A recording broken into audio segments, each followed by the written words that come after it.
భద్రాద్రి కొత్తగూడెం జిల్లా చండ్రుగొండ మండలం తుంగారం గ్రామంలో సోమవారం గురుస్వామి మేడాది మల్లాచారి ఆధ్వర్యంలో అయ్యప్ప స్వాములు ఇరుముడి కార్యక్రమాన్ని నిర్వహించారు. అనంతరం అయ్యప్ప స్వాములు భక్త బృందం అన్నదాన కార్యక్రమాన్ని నిర్వహించారు.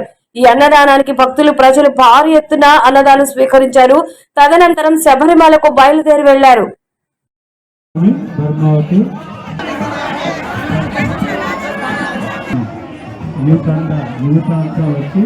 ఈ కార్యక్రమాన్ని సహకరించవలసిందిగా కోరుతున్నాం. ప్రతి ఒక్క యువతకు తరువాత ఇరుముడి కార్యక్రమం ధర్మవత్ రాజస్వామి గంటస్వామి